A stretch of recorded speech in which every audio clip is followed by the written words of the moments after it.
talk at the 59th, I'm very proud of figuring that out, the 59th Congress of Hematology. And I'm going to talk about T-cell lymphoma, which is my main research interest. So if you can have the first slide. So the title of my talk is the current status and future directions in the management of T-cell and NK cell lymphomas. And these are my disclosures. And in my talk, the first half, I'd like to focus on where we are, the status quo in terms of diagnosis and classification, upfront treatment, as well as the management of relapse or refractory. Enfermedad refractaria o con recidiva, y vamos a hablar de nuevas oportunidades. Específicamente nos vamos a hablar de terapias dirigidas, inmunoterapias y cómo podemos utilizar abordajes adaptados al riesgo para optimizar el tratamiento para personas con linfoma de células T y NK. Es un poco intimidante esta diapositiva porque es la clasificación de la OMS para 2016 para malignidades de linfoma. Hay linfomas, o sea, son células de células P. De aquí en adelante voy a decir P para T y NK. Los linfomas de células T afectan a 10 a 15% de todos los linfomas no Hodgkins. Y bueno, el cáncer no Hodgkins no es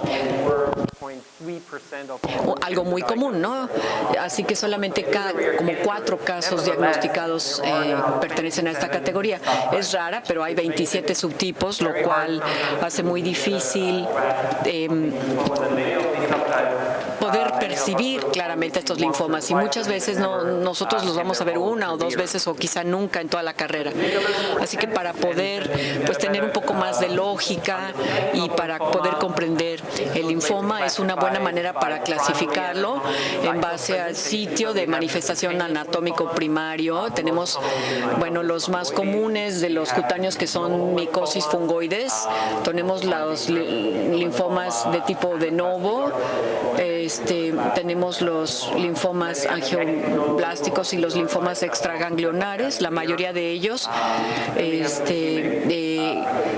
con manifestaciones peculiares, y tenemos también los linfomas de tipo ATL, pero antes de poderlos clasificar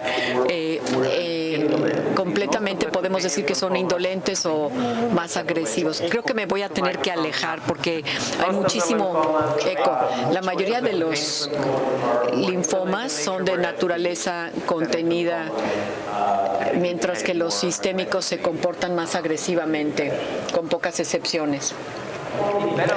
Probablemente una manera mejor de observar los linfomas de células T es por su derivación celular, viendo su mutación genética, son vías oncogénicas, y el perfil molecular nos permite tratar de buscar terapias blanco para ellos para lograr una mejor curación. Pero el problema con la clasificación es que el sistema de células T es extremadamente complejo, tenemos muchos subconjuntos y por lo tanto hay plasticidad de la célula T. Sin embargo, lo que hemos aprendido es que la célula de origen o la derivación celular desempeña un papel importantísimo en la patobiología de las células T, particularmente en el tipo de células T de cooperativas foliculares, que se ha vuelto cada vez más relevantes. Algunas de estas células de origen y sus clasificaciones pues constituyen un grupo muy homogéneo, como por ejemplo las de tipo cooperadoras foliculares. Estas células cooperadoras foliculares de tipo C por lo general residen en el área inmune y ayudan, por ejemplo, a determinar mutaciones hipersomáticas y a su desarrollo. Vamos a adentrarnos en este tema un poco más adelante, pero aquí, por ejemplo, los linfomas angiomonoblásticos también pueden tener diferentes manifestaciones que se asocian con gamopatías, con fenómenos autoinmunes. justo por esta interacción. Tenemos algunas mutaciones genéricas que pueden ayudar a clasificar los linfomas de células T, por ejemplo, las mutaciones AUT, y el perfil molecular ha ayudado a subdividir los subtipos de enfermedad incluso más en diferentes patobiologías. Así que, por ejemplo, para células periféricas de células T, podemos clasificar dos grupos con sobreexpresión de IDX TET21 o los factores de transcripción que cuando se activan presionan el fenotipo T1. Dando un paso atrás, como les mencionábamos, mientras que tenemos estos 27 subtipos, 80% de los linfomas de células T están hechos de células PT, NOS, y tenemos linfoma de células KT en LLA, pero hay una gran variación. Por ejemplo, en Norteamérica en realidad no vemos los linfomas de células NKT y sin embargo este es el subtipo más común. De forma parecida, LTLA, que se asocia a infecciones, en donde las infecciones son endémicas, sobre todo ocurre, por ejemplo, en zonas como Japón y la cuenca del Caribe. En Estados Unidos tenemos algunos puntos pues más calientes como Florida, por ejemplo, en donde observamos a pacientes con esta enfermedad. Las enteropatías se asocian también a linfomas de células T que están relacionados con enfermedad celíaca. Son más comunes en zonas con áreas celíacas y en algunas partes del norte de Europa. Esto proviene del mismo estudio en donde tenemos datos epidemiológicos, el proyecto de células T y linfomas. Vemos la curva de sobrevida para los linfomas nodales y extranodales y vemos la comparación de los linfomas de Hodgkins y el desenlace, que en la mayoría que no son lo esperado. La sobrevida global, con muy pocas excepciones, como linfomas anaplásicos positivos grandes o los cutáneos, son de menos del 50%. E incluso para pacientes que se consideraría de otra manera que tienen bajo riesgo, clasificados por una calificación IPI de 0, si vemos la sobrevida global de un IPI para PTC es de 50%, mientras que tenemos 80 o más en linfoma difuso. La sobrevida libre de progresión es de solo 30% para pacientes con enfermedad de alto riesgo. La cuestión todavía es peor, con una sobrevida de menos de 20%.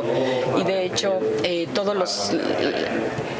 las fallas de la sobrevida son prácticamente idénticas, lo cual nos quiere decir que tenemos problemas para rescatar a los pacientes.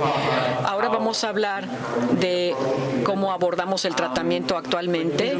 Habitualmente empezamos con quimioterapia y después, al muy alto riesgo de recaída, consolidamos. El esquema más comúnmente usado para la mayoría del linfoma de células T es CHOP, o sea, ciclofosfamida, vincristina, prednisona, más menos, etopósido, que parece ser muy útil en pacientes jóvenes o con linfomas anaplásticos de células grandes, seguido por trasplante de células precursoras. Ha habido múltiples estudios que analizan CHOP más X, ya sea bilinostat o alemtuzumab, etcétera. Hemos visto hasta ahora una respuesta mejor, pero la sobrevida libre de progresión sigue siendo más o menos la misma. Vemos lo mismo, pero ahora con terapias más agresivas, como EPOC y PEX. Tenemos algunas excepciones que no se tienen que manejar con esquemas más agresivos, como ICE. Y luego, habitualmente, para pacientes que logran una respuesta total o parcial, los que tienen linfomas más agresivos tienen linfomas hepatoesplenomegálicos y para ellos consideramos un trasplante halogénico desde el principio. Entonces aquí es donde nos encontramos y como pueden observar, la mayoría de ellos ocurre en los primeros 2 años, no hay meseta en la recaída incluso más adelante y la tasa de curación por lo general es de menos del 20%. Esta es una diapositiva muy llena y no le quiero dedicar demasiado tiempo, pero estos son los 2 estudios más importantes que guían nuestra terapia para los linfomas ganglionares de células T. Esto es CHOP más 8E, seguido de trasplante de células precursoras. Vemos aquí la sobrevida con esta estrategia que puede ser como de 50%.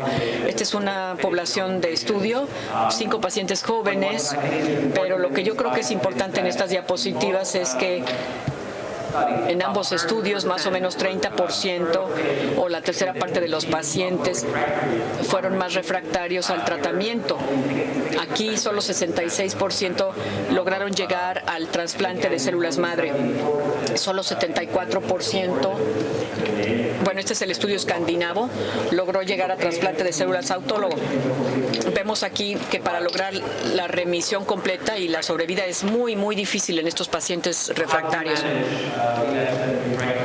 ¿Cómo vamos a manejar el linfoma de células T refractarias? Podemos manejarlos con mono o multidrogas. Vemos primero que nada si es candidato al trasplante o no. Si es candidato al trasplante, los manejamos en forma más agresiva con quimioterapia multiagente o multidroga, como ICE, GDP, etcétera. Mientras que hay otros pacientes que realmente no pensamos que sean candidatos a trasplantes o que son refractarios a la quimioterapia y pensamos ahí en una sola droga, en monodroga, como esquema que se pueda repetir para fines de paliación.